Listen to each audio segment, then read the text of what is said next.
Joining us now is Texas Lieutenant Governor Dan Patrick, and I'm sure this visit means a lot for all sorts of reasons to lots of people. I mean, there's a lot that you guys are all dealing with there. What is the most important thing for you, if you had to pick two or three, the top things that you want the president to see, know, or that you're going to ask him for? A lot of important things, and the president will bring everything we need, as he always does, to Texas and other states, red or blue, because he cares about people in stress. He cares about our citizens and their safety. And I know I talked to him, I guess it was 2 days ago, and his heart's breaking like everyone else's for these children and all the adults who are lost. You know, the biggest thing we need, Dana and Bill, is I say prayer, but I mean that in a very strong way, not just thoughts and prayers.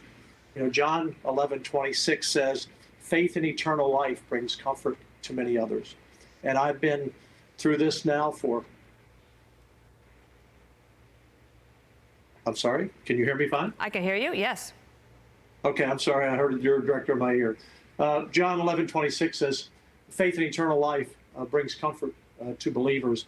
And Dana, for my 10 years as Lieutenant Governor, we've seen a lot of tragedies, hurricanes and tornadoes and floods and domestic shootings. And every time when I'm around people who have suffered great loss, tragic loss, it's always the rock of their faith that they stand on.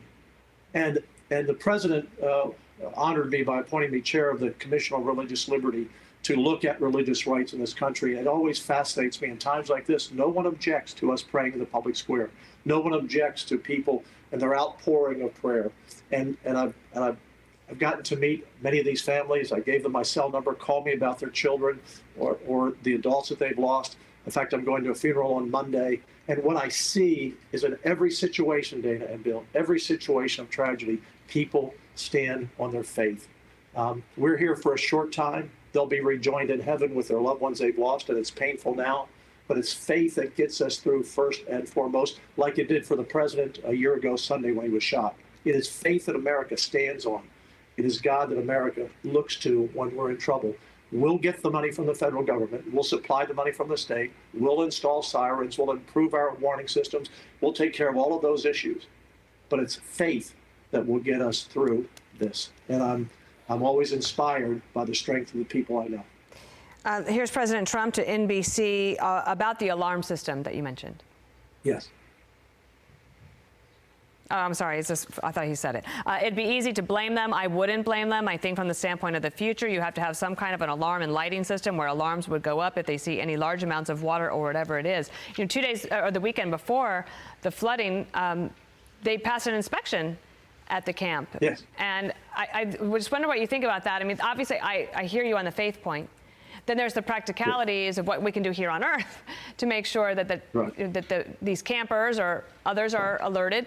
And I strongly believe that we've spent way too much money dealing with like fantasies about dealing with climate change and not enough on dealing with increased severe weather. Yeah. Yeah. Well, Dana, in Texas, we've poured billions of dollars into the best emergency management team in the world, and I think everyone knows that here. We had a quick response, but we had more rain, Dana, in 5 hours than we normally have from January to April at that point. It was the worst possible storm in the worst possible place in the middle of the night. We had a flood very close to this in 1932, but it was during the day, so there weren't campers sleeping along the banks of the river. And so we're going to fix all of those issues. We're going to clean up the debris. We'll restore people. But right now, they're standing on the rock of their faith. And I get a text every hour or so from another family that says, Dan, my loved one has been found.